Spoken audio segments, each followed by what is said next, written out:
लिखा हुआ है, क्या लिखा हुआ है, इकाई 4 लिखा हुआ भौतिक एवं रासायनिक परिवर्तन। कह रहा है कि सही विकल्प को छांटकर अपनी पुस्तिका में लिखना है हमें। तो हमें क्या करना है, सही विकल्प छांटना है, जो सही हो उसके बारे में हमें बताना है। क्या लिखा हुआ है कि का भौतिक परिवर्तन में, क्या कह रहा है, भौतिक परिवर्तन में क्या होता है, पदार्थ के अणु में परिवर्तन होता है, पदार्थ के अणु में कोई परिवर्तन नहीं होता है, या नया पदार्थ बन जाता है, कोई परिवर्तन नहीं होता। तो क्या नहीं होता भौतिक परिवर्तन में, पदार्थ के अणुओं के कोई परिवर्तन नहीं होता। ये आंसर क्या हो जाएगा हमारा, सही हो जाएगा। चलिए नेक्स्ट क्वेश्चन हम देख लेते हैं, क्या कह रहा है हमारे पास। देखो ये कह रहा है कि निम्नलिखित में से कौन सा रासायनिक परिवर्तन नहीं है। कोयले में पीसकर पाउडर बनाना, कागज के बड़े टुकड़े को छोटे टुकड़ों में बांटना, या कागज का जलना, कांच की बोतल का टूटना। तो सिंपल सी बात का है, कागज का जलना। क्या होता है, इसमें कोई रासायनिक परिवर्तन नहीं होता है। ठीक, चलिए नेक्स्ट क्वेश्चन हम देख लेते हैं। कह रहा है कि रिक्त स्थानों की पूर्ति कीजिए। गर्म करने पर लोहे का लाल होना, ये हमारा क्या कहलाता है, भौतिक परिवर्तन। ये हमारा क्या कहलाता है, भौतिक परिवर्तन है। ठीक, फिर क्या कह रहा है, भौतिक परिवर्तन में वस्तु के क्या होते हैं, भौतिक गुण बदल जाते हैं। क्या बदल जाते हैं, भौतिक गुण बदल जाते हैं। फिर क्या, बल्ब का जलना, ये क्या है, भौतिक परिवर्तन है। ये क्या है हमारा, भौतिक परिवर्तन है। फिर क्या कह रहा है, चीनी गर्म करना, चीनी गर्म करना क्या है, रासायनिक परिवर्तन। ये क्या चीज है हमारा, रासायनिक परिवर्तन है। ठीक, फिर क्या कह रहा है, ऐसे परिवर्तन जिनमें नए ताप बनते हैं। नए ताप बनते हैं किसमें, रासायनिक परिवर्तन में। नए ताप क्या बनते हैं, रासायनिक परिवर्तन कहलाते हैं। क्या कहलाते हैं, रासायनिक परिवर्तन कहलाते हैं। चलिए नेक्स्ट क्वेश्चन हम देख लेते हैं। नेक्स्ट क्वेश्चन क्या कह रहा है हमारा, क्या कह रहा है, देखो समझो। यहाँ पे कह रहा है कि निम्नलिखित कथनों में सही के आगे सही का, गलत कथन के आगे गलत का चिन्ह लगाइए। क्या कह रहा है, देखो समझो। यहाँ पे कह रहा है कि फल को चाकू से काटने पर चाकू तथा फल के बीच पार्श्व क्रिया होती है। ये बात बिल्कुल सही है, हमारी पार्श्व क्रिया होगी तभी तो कटेगा, वरना कटेगा नहीं। फिर क्या कह रहा है, प्रत्येक परिवर्तन के पीछे कोई ना कोई कारण अवश्य होता है। ये बात भी बिल्कुल सत्य है। चावल का पकना भौतिक परिवर्तन है, ये बात भी बिल्कुल सत्य है। फिर क्या कह रहा है, मोमबत्ती जलना भौतिक परिवर्तन है, ये बात बिल्कुल गलत है। कागज का जलना रासायनिक परिवर्तन है, ये बात बिल्कुल सही है। चलिए इस तरह से आंसर इसके हो गए। ठीक, अब क्या करेंगे, चलिए नेक्स्ट क्वेश्चन देख लेते हैं। कह रहा है कि निम्नलिखित प्रक्रमों के अंतर्गत होने वाले परिवर्तनों को भौतिक अथवा रासायनिक परिवर्तन के रूप में वर्गीकृत कीजिए। क्या कह रहा है, कोयले को जलाना। ठीक, अब क्या कह रहा है, अब हमें क्या करना है, लिखा हुआ है किसमें करना है, पहले हमें भौतिक परिवर्तन के बारे में बताना और रासायनिक परिवर्तन कौन से हैं वो बताना है। तो कोयले का जलना है वो हमारा क्या है, वो रासायनिक परिवर्तन है। तो इसको हम लिखेंगे, कैसे लिखेंगे, देखो रासायनिक परिवर्तन क्या लिखेंगे, कोयले का जलना लिखो यहाँ पे, यहाँ लिख देंगे कोयले, कोयले को जलाना, यहाँ लिख दो कोयले को जलाना। ठीक, अब क्या कह रहा है, रासायनिक परिवर्तन। और दूसरा कौन सा आ रहा है, देखो एल्यूमिनियम के टुकड़ों को पीट कर उसे पतला करना है, ये हमारा क्या है, भौतिक परिवर्तन। लिख दो यहाँ पे, यहाँ पे ऐसे लिख दो एल्यूमिनियम, एल्यूमिनियम के टुकड़े को टुकड़े को पीट कर उसको पतला करना, उसको क्या करना, पतला करना। यहाँ लिख दो पतला कर, पतला बनाना। ठीक, पतला बनाना। फिर क्या कह रहा है नेक्स्ट क्वेश्चन, कह रहा है कि भोजन का पाचन, ये क्या चीज है हमारा, भोजन का पाचन, पाचन क्या है, राशन क्रिया के पेट में क्या होती है, राशन क्रिया होती है। यहाँ लिख दो भोजन का पाचन, भोजन का पाचन। ठीक, इतना हो गया।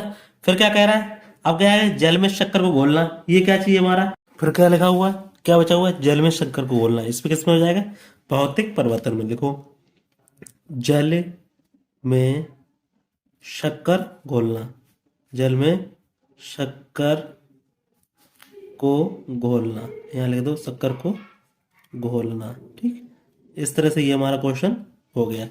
चलिए नेक्स्ट क्वेश्चन हम देख लेते हैं। नेक्स्ट क्वेश्चन क्या कह रहा है हमारा, कह रहा है कि निम्नलिखित प्रश्नों के उत्तर हमें देने पड़ेंगे। परिवर्तन कितने प्रकार होते हैं ये भी हमें बताना पड़ेगा। ठीक, चलिए इसको हम देख लेते हैं कैसे करना है। देखो जरा, यहाँ पे क्या दिया गया, उत्तर दिया गया, तो उत्तर लिखेंगे यहाँ पे ऐसे करके, और फिर हम उत्तर देखेंगे। क्या लिखा, परिवर्तन कितने प्रकार के होते हैं, हमें ये बताना है। परिवर्तन हमें मालूम हो गए 2 प्रकार के होते हैं। लिखेंगे परिवर्तन कितने प्रकार के होते हैं, लिखो यहाँ पे परिवर्तन कितने प्रकार के होते हैं, 2 प्रकार के होते हैं। 2 प्रकार के होते हैं। ठीक। नंबर एक कौन सा होता है? देखो नंबर एक क्या होता है? भौतिक परिवर्तन। यहाँ लिखेंगे भौतिक परिवर्तन। और नंबर दो क्या होता है? रासायनिक परिवर्तन। रासायनिक परिवर्तन। ठीक। इस तरह से हमारा ये हो गया। कह रहा है कि कच्चे आम का पकना कौन सा परिवर्तन है तथा क्यों? लिखो यहाँ पे, यहाँ पे लिखो कच्चे आम का पकना क्या है? रासायनिक परिवर्तन है। रासायनिक परिवर्तन है। क्योंकि अब देखो क्योंकि क्या हो रहा है? क्योंकि क्या हो रहा है? क्योंकि एक बार आम को पकाने पर दोबारा दोबारा उसे कच्चा आम नहीं बनाया जा सकता है। नहीं बनाया जा सकता है। हम उस प्रक्रिया को दोबारा पूर्व जैसी क्रिया में नहीं ला सकते हैं। ठीक। फिर कह रहा है कि भौतिक तथा रासायनिक परिवर्तन के अंतर को उदाहरण सहित बताइए। तो हमें क्या बताना है? भौतिक तथा रासायनिक परिवर्तन। चलिए, तो भौतिक तथा रासायनिक परिवर्तन को देखो, पहले हम डालेंगे भौतिक परिवर्तन। यहाँ लिख दो ऐसे करके, भौतिक परिवर्तन। चलिए भौतिक परिवर्तन देखो कैसे करना है, यहाँ पे डालेंगे उत्तर। भौतिक परिवर्तन देखो, वह परिवर्तन, वह परिवर्तन जिसमें परिवर्तन के पश्चात, जिसमें परिवर्तन के पश्चात पश्चात पदार्थ को पुनः अवस्था में पुनः अवस्था में पुनः अवस्था में प्राप्त किया जा सके, प्राप्त किया जा सके, भौतिक भौतिक परिवर्तन कहलाता है। भौतिक परिवर्तन कहलाता है। इसमें इसमें परिवर्तन के पश्चात इसमें परिवर्तन के पश्चात कोई नया कोई नया कोई नया पदार्थ नहीं बनता। ठीक। बस उसके बस उसके क्या होते हैं? भौतिक गुण। बस उसके भौतिक गुणों में परिवर्तन आ जाता है। ठीक। भौतिक परिवर्तन भौतिक परिवर्तन क्या होते हैं हमारे? भौतिक परिवर्तन कैसे होते हैं? अस्थाई होते हैं। अस्थाई होता है। जैसे जैसे क्या होता है हमारा? देखो जैसे क्या होता है? जैसे लोहे और गंधक के चूर्ण को मिला देना, ये क्या है? भौतिक परिवर्तन है। ये क्या है? भौतिक परिवर्तन है। क्योंकि क्योंकि क्योंकि चुंबकीय क्योंकि चुंबकी क्योंकि चुंबक सहायता से चुंबक की सहायता से लोहे के चूर्ण को लोहे के चूर्ण को उसके मूल रूप से पृथक किया जा सकता है, अथवा इस इस मिश्रण को पानी में पानी में पानी में डालने पर पानी में डालने पर लोहे का चूर्ण लोहे का चूर्ण तली में क्या हो जाता है, बैठ जाता है, तली में बैठ जाता है। और गंधक क्या कहता है, गंधक तैरता रहता है, गंधक तैरता रहता है। इस प्रकार गंधक को भी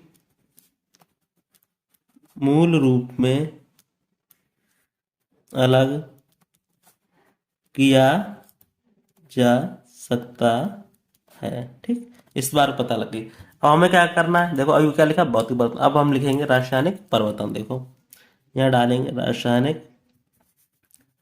परिवर्तन। ठीक, अब रासायनिक परिवर्तन के बारे में लिखना है। देखो क्या कह रहा है, वह परिवर्तन जिसमें वह परिवर्तन जिसमें क्या हो रहा है, जिसमें परिवर्तन के पश्चात पदार्थ को पुनः पूर्व अवस्था में आसानी से प्राप्त ना किया जा सके, उसे क्या कहते हैं, रासायनिक परिवर्तन कहलाता है। रासायनिक परिवर्तन कहलाता है। ठीक, अब क्या है, इससे इससे क्या बनता है, इससे एक नया पदार्थ बनता है। इससे क्या बनता है, एक नया पदार्थ बनता है। यह कैसा होता है, अस्थाई होता है। यह अस्थाई होता है। ठीक, अब परिवर्तन के पश्चात क्या होता है, देखो यहाँ लिख दो, परिवर्तन के पश्चात क्या होता है, परिवर्तन के पश्चात पदार्थ के भौतिक तथा रासायनिक गुण, मतलब दोनों कैसे हो जाते हैं, भौतिक तथा रासायनिक गुण दोनों क्या होते हैं, बदल जाते हैं।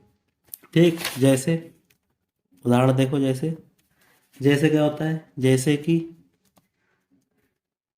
लोहे और गंधक का चूर्ण से बने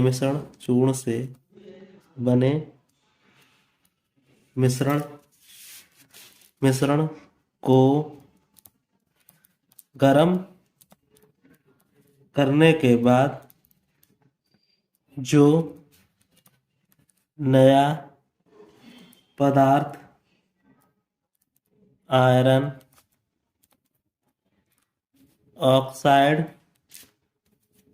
ऑक्साइड बनता है, उससे क्या होता है, उससे पुनः लौह चूर्ण या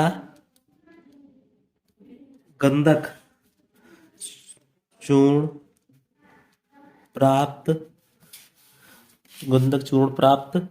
नहीं किया जा सकता, नहीं किया जा सकता है, नहीं किया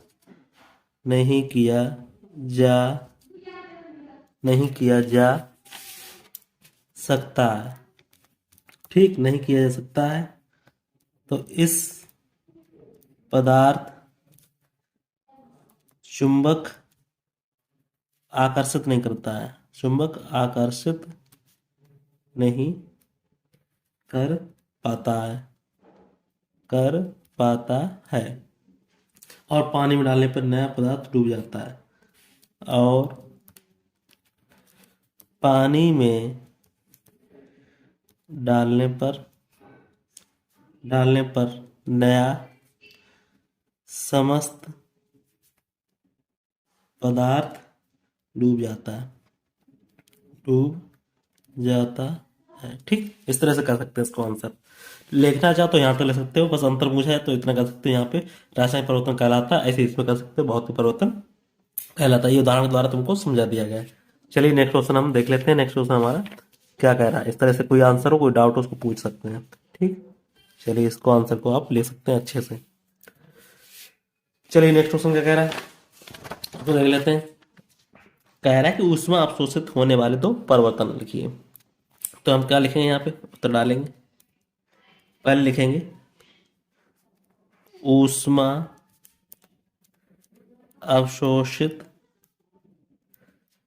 होने वाले परिवर्तन। ठीक, इसको हम लिखना है। तो नंबर 1 क्या है, पहले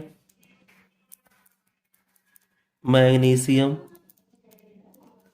प्लस ऑक्सीजन। अब इसको क्या परिवर्तन करेंगे तो क्या बन जाएगा हमारा, मैग्नीशियम ऑक्साइड। तो इस तरह से ये बन गया। अब यहाँ क्या लिख देंगे, Mg प्लस के O। तो यहाँ क्या बन जाएगा, ये MgO। अब देखो दूसरा क्या हो जाएगा इसमें, मैग्नीशियम ऑक्साइड और प्लस का क्या बनेगा, जल। इससे क्या निकल जाएगा हमारा, तो यहाँ लिख दो पहले मैग्नीशियम MgO प्लस के जल H2O। और यहाँ क्या हो जाएगा हमारा, ये बन जाएगा magnesium oxide, magnesium hydroxide, hydroxide. ठीक, अब क्या कह रहा है, क्रिस्टिकल से आप क्या समझते हैं, फिटकरी के क्रिस्टल रूप में बनाए रखिए। तो यहाँ आप डालो उत्तर। फिर क्या लिख रहा है, कह रहा है कि क्रिस्टिकल से आप क्या समझते हैं, क्रिस्टी क्रिस्टलीकरण से आप क्या समझते हैं, फिटकरी से क्रिस्टिकल कैसे बनाएंगे। समझो जा रहा है यहाँ पे कैसे लिखेंगे, देखो किसी पदार्थ के शुद्ध तथा बड़े माप के क्रिस्टल उसके विलयन से प्राप्त किए जा सकते हैं। ठीक, फिर क्या कह रहा है, यह प्रक्रिया क्या कहलाती है, यह प्रक्रिया क्रिस्टलीकरण कहलाती है। तो लिखो यहाँ पे क्या लिखेंगे, फिटकरी का क्रिस्टलीकरण करने की विधि। देखो फिर क्या करेंगे, लिखो यहाँ पे कैसे करना है, फिटकरी के 2 चम्मच चूर्ण लेकर उसमें आधा कप क्या करें, आधा कप पानी मिलाएं, आधा कप पानी पानी मिलाएं, उसे खूब अच्छी तरह घोलने के बाद थोड़ी देर के लिए छोड़ दें छोड़ दें अब उसमें अब इसमें ऐसे करो, अब इसमें से एक छोटा छोटा छोटा सा छोटा सा धागा लेकर, उसमें छोटा शाखा लेकर छोटा सा धागा छोटा सा धागा लेकर उसमें बांधकर आधे कप पानी में डुबोकर छोड़ दें। एक सप्ताह बाद आप देखेंगे एक सप्ताह बाद आप देखेंगे कि फिटकरी का एक छोटा छोटा टुकड़ा धीरे धीरे क्या हो गया, बड़ा हो गया है, बड़ा हो गया है। इस बड़े टुकड़े को तोड़कर हम पुनः फिटकरी के छोटे छोटे क्रिस्टल प्राप्त कर सकते हैं। इस तरह से हम बता सकते हैं कि क्रिस्टल से आप कैसे समझते हैं अब फिटकरी से क्रिस्टल कैसे बनाए जाएंगे। तो इस तरह से हम इम्प्रूव करके इसको दे सकते हैं। फिर कह रहा है कि आप ये कैसे दिखाएंगे कि दही का जमना एक रासायनिक परिवर्तन है। बहुत अच्छा क्वेश्चन है, चलो इसको देख लेते हैं। देखो, दूध से दही का जमना एक क्या है,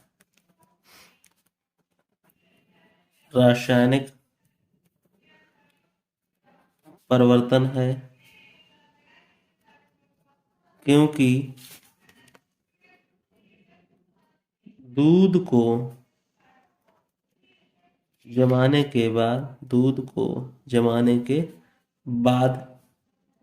जो दही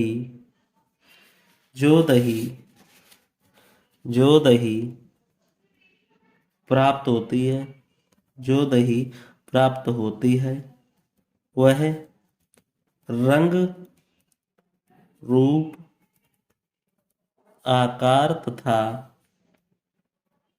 तथा गुण में दूध से क्या होता है, दूध से भिन्न होता है।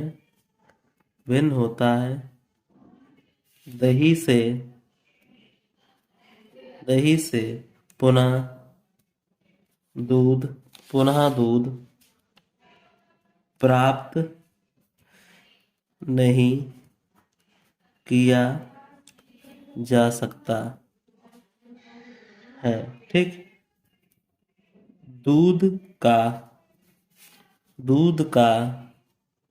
दही में परिवर्तन कैसा है, स्थायी होता है। ठीक, स्थायी होता है। इस तरह इसको क्वेश्चन का आंसर हम दे सकते हैं। चलिए नेक्स्ट क्वेश्चन हम देख लेते हैं। नेक्स्ट क्वेश्चन हमारा क्या कह रहा है।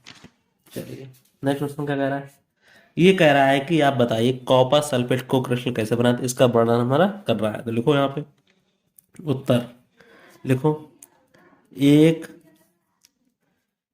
बीकर में लगभग एक कप क्या लें, पानी लें, एक कप पानी लें, इसमें कुछ बूंद, इसमें कुछ बूंद क्या डालें, सल्फ्यूरिक अम्ल की, कुछ बूंद क्या डालें, सल्फ्यूरिक अम्ल की डालें, सल्फ्यूरिक अम्ल की डालें, जल को गर्म करें, जल को गर्म करें, जब यह उबलना आरंभ करे तो उसमें कॉपर सल्फेट का चूर्ण डालते जाएं और चम्मच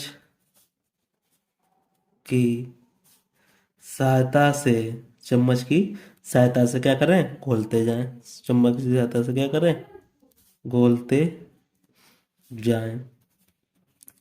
जब घुलना, जब घुलना बंद हो जाए तो एक अन्य बीकर में, अन्य बीकर में विलयन को फिल्टर पेपर से क्या करें, छान लें। ठीक, बीकर को स्थिर स्थान पर रख दें, ध्यान रहे वह हिले डुले नहीं। कुछ समय बाद देखें, कुछ समय बाद देखें, आपको आपको कॉपर सल्फेट के, कॉपर सल्फेट के क्रिस्टल बीकर तली में, तली में दिखेंगे। क्रिस्टलीकरण या भौतिक परिवर्तन कहलाता है। क्रिस्टल क्या होता है, भौतिक परिवर्तन का क्या है, एक उदाहरण है। ठीक, इस तरह से इसको आंसर दे सकते हैं। ठीक, इस तरह से आंसर ये हो गया। कोई डाउट उसको पूछना है। फिर क्या कह रहा है, कह रहा है कि जब नींबू के रस में खाने का सोडा मिलाया जाता है तो बुलबुले बनते हैं और गैस निकलती है, तो एक किस प्रकार का परिवर्तन है, समझाइए। लिखें आप, उत्तर डालें आप, लिखें जब नींबू के, नींबू के रस में खाने का सोडा मिलाया जाता है तो बुलबुले बनते हैं और क्या होता है, गैस निकलती है। यह एक क्या है, रासायनिक परिवर्तन है। यह एक क्या है, रासायनिक परिवर्तन है। क्योंकि क्योंकि क्योंकि नींबू का रस और अम्ल और अम्ल और खाने का सोडा प्रतिक्रिया कर एक नया पदार्थ बनाते हैं। ठीक, कैसे जरा समझो। यहाँ पे यहाँ लिखेंगे नींबू का रस प्लस क्या मिला रहे हैं हम, खाने का सोडा मिला रहे हैं। तो इससे क्या बन रहा है हमारा, कार्बन डाइऑक्साइड। यहाँ लिख देंगे कार्बन डाई ऑक्साइड प्लस जल, और प्लस क्या निकलेगा हमारा, लवण निकलेगा। ठीक, अब देखो क्या क्या निकल रहा है। नींबू का रस वो कैसा है हमारा, साइट्रिक एसिड है। यहाँ लिख देंगे साइट्रिक एसिड है। ठीक, अब इसको हम क्या लिख देंगे, देखो यहाँ फार्मूला क्या बन जाएगा, H3C6H5O7 प्लस के खाने का सोडा कैसा हमारा, क्षार है। ठीक, अब खाने का सोडा क्षार है तो क्या बोलेंगे 3NaHCO3। ठीक, अब कार्बन डाइऑक्साइड मिल रहा है तो इसको हम सीधा सीधा बैलेंस करते जा रहे हैं, CO2 और प्लस के क्या निकल रहा है, जल 3H2O। अब प्लस के क्या निकल रहा है, लवण। लवण क्या निकल रहा है हमारे पास, देखो Na3C6H5O7। तो इस तरह से हमारा ये बन गया। कोई डाउट हो उसको पूछ लेना। तो इस तरह से हमारा ये वीडियो क्या हो गया, ये कंप्लीट हो गया। तो फिर मिलते किसी वीडियो, तब तक के लिए धन्यवाद। अगर आपको वीडियो अच्छी लगे लाइक करो, चैनल को सब्सक्राइब करो। तो फिर मिलते किसी वीडियो, तब तक के लिए धन्यवाद।